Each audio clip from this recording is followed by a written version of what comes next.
One day, the largest cemetery on earth won't be made of stones. It will be made of servers. One day, in the distant future, Facebook or something adjacent to it will have more dead accounts than living users. It's inevitable.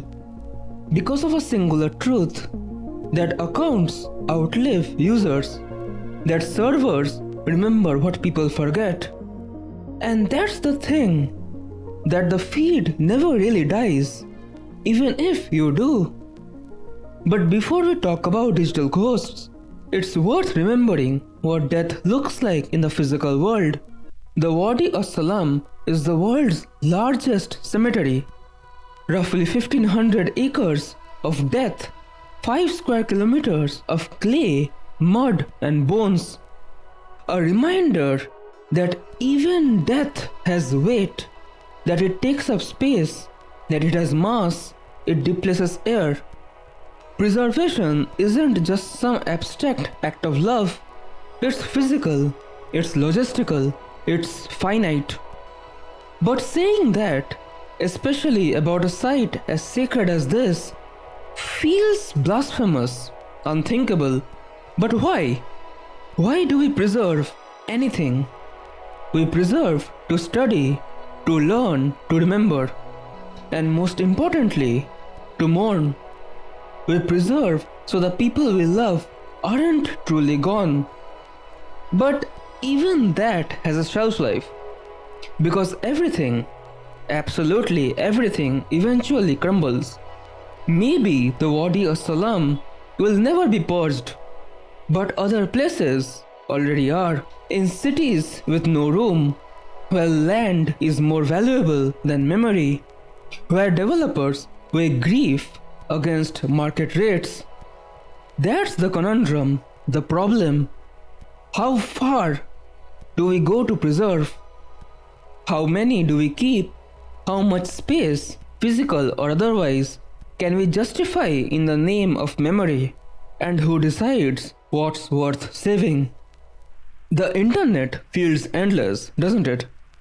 Billions of posts, photos, messages, videos, terabytes upon terabytes of information, all just a click away. But it isn't infinite. Of course not. As of 2025, the world generates over 328 million terabytes of data every single day. That's enough to fill more than 82 million hard drives daily.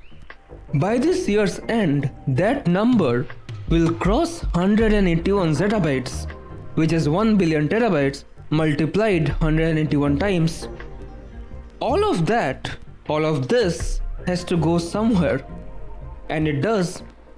It's stored in over 8,000 data centers spread across the globe. Some the size of cities, consuming electricity like 1-2, or they're spread across vast, invisible cloud networks owned by tech giants. See, Facebook alone sees over 350 million photos uploaded each day, and that's a lowball.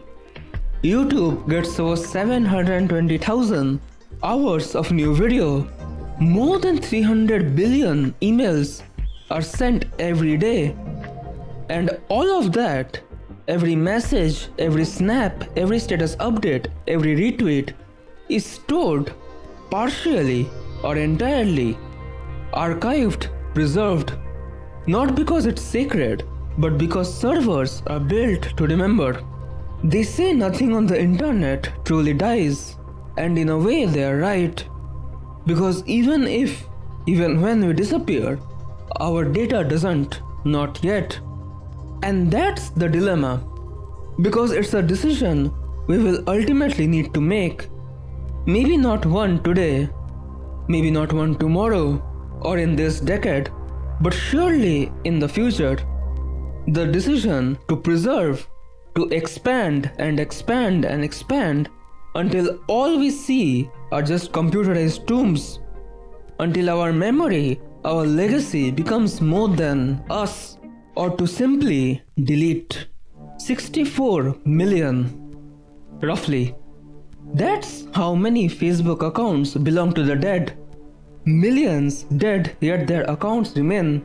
A sometimes morbid, often sentimental digital imprint that will never really disappear. And as Facebook, as every social media grows, so does its population of the death. Think about it. 64 million. To put that in perspective, it's more than the total population of countries like Poland or Greece. If we as a society still exist in 2100, then Facebook would have more dead users than living ones. It's the largest burial site. It's a cemetery that would functionally never run out of space because there is no limit to the amount of clay you can stack onto a server, or can you? Sure you can. You can stack as much as you want to, but that's not the problem. It is never about the could, but rather the should. As I've already mentioned before, that for as massive and expensive the internet is, there is still a price to be paid. A price for storing all this information, a price for maintaining it, and someday that price would force us to choose what to keep, what's worth protecting and preserving, and what just needs to go. What are the ethics, if any, behind storing data belonging to the digital dead? On face value, it seems noble, far from something nefarious or destructive. But let's not forget how the dead get memorialized, because it's not just a happy accident. No. Since 2015, Facebook has allowed users to designate a legacy contact, someone granted permission to manage their account and profile after they pass. It's a process, a written, documented series of steps. In the analog world, the decision to preserve or let go, whether it's a photograph, a letter, or a tombstone, was always tangible, intimate, and often familial. But in the digital world, where billions of lives are reduced to simple lines of code, who gets to curate memory? Is it the platform, a distant megacorp optimizing for storage costs and public image? Is it relatives with password? And if so, which? Whose grief gets priority? Or are there automated algorithms sorting and sifting based on what's popular or relevant? And finally, what about consent? Social media is ultimately a deeply personal experience. It's a private, intimate space, and at least to me, anyone, and I do really mean anyone, having unfettered access feels wrong. Now, to their credit, Facebook does restrict a lot of things, but my point once again skips past the actual act and moves to the implications.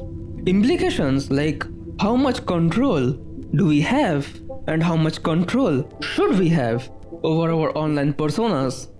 And the answer here is obvious. Very little. Very, very little. Because the internet is the first truly collective medium, and in the race for attention, privacy is the prize. So the act of crudely slapping a cosmetic badge on what is most certainly the most personal experience, death, can feel deeply, inherently wrong. And yet, I cannot simply gloss over what all this badge, this digital shrine to a person can mean. Because for some, its closure is the final chapter, a full stop. For others, it can be a portal, a way to stay connected even after the person has moved on. It's once again a difficult situation. But I leave you with this one question. Does the digital graveyard exist for the living or for the already dead? The dead have a presence. Not ghosts, not spirits, but a physicality, a material existence. A presence through the people, the memories, the legacy they leave behind. This is the most fundamental part of death, isn't it?